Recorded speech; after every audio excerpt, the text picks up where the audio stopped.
Zee 24 तास एक पाऊल पुढे। दुष्काळी आणि आवर्षणग्रस्त असलेल्या येवला तालुक्यातील शेतकऱ्यांनी शेतीपूरक व्यवसाय म्हणून इमूपालन व्यवसायाला सुरुवात केली।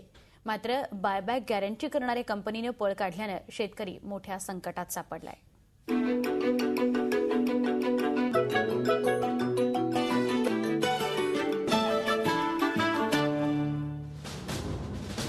नाशिक जिल्ह्यात 2005 नंतर शेतीला पूरक व्यवसाय म्हणून इमूपालन व्यवसायाचं वारं वाहत होतं। या वादळात येवला तालुक्यातील अनेक दूरदृष्टी असलेल्या शेतकऱ्यांनी इमूपालनाचा रीतसर अभ्यास करून या व्यवसायात उडी घेतली।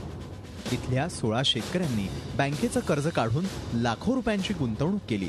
मोठ्या प्रमाणात जवळचं भांडवल गुंतवून इमूच्या देखभालीवर खर्च केला। बँकेलाही या व्यवसायामध्ये दम वाटत असल्यानं तब्बल 35 लाख रुपयांचं कर्ज बँकेनेही देऊन त्यांना प्रोत्साहित केलं।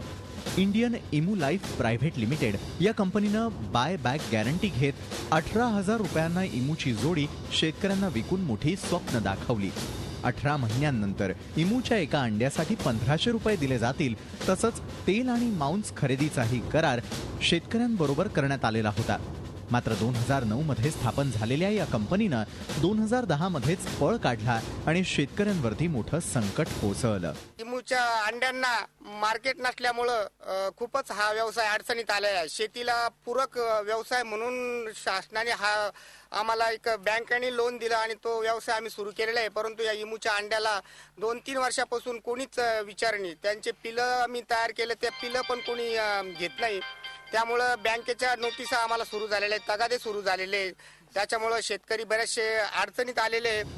वाऱ्यावर सोडलेल्या या शेतकऱ्यांचा आज इमू पालनासाठी मोठा खर्च होतोय। कंपनीनंच पळ काढल्यामुळे या पक्ष्यांची विक्रीच होत नाहीये। परिणामी शेतकऱ्यांनी इमू पक्ष्यांना वन विभागाला देण्यासाठी तयारी दाखवली आहे। मात्र वन विभागानंही हे पक्षी घेण्यास नकार दिलाय। शेतकऱ्यांची मोठी कुचंबणा होत असल्यानं इथल्या 16 शेतकऱ्यांनी न्यायालयात धाव घेऊन दावा दाखल केलाय। दुसरीकडे बँक ऑफ महाराष्ट्रनं कर्ज वसुलीसाठी या शेतकऱ्यांविरुद्ध न्यायालयामध्ये दावा दाखल केलाय। जसे कुक्कुटपालन, कांदा, इतर जे शेतकी व्यवसाय आहे त्यासाठी जसे अनुदान दिले आहे, त्याचप्रमाणे इमू या व्यवसायासाठी पण शेतकऱ्यांना अनुदान द्यावे ही माझी गव्हर्नमेंटला नम्र विनंती। जर का असे काही झाले नाही तर शेतकऱ्यांना आत्महत्या केल्याशिवाय पर्याय नाही, कारण बँक ही त्यांची वसुली करणारच। ते कोर्टामार्फत करो नाही तर कसेही करो। इमूची विक्री होत नाही, तसंच त्यांना डोळ्या देखत मरू देण्यातही माणुसकीच्या दृष्टीनं गैर ठरत असल्यामुळे या अल्पभूधारक शेतकऱ्यांनी जिल्ह्याच्या पालकमंत्र्यांकडून प्रयत्न व्हावेत असा विश्वास व्यक्त केलाय।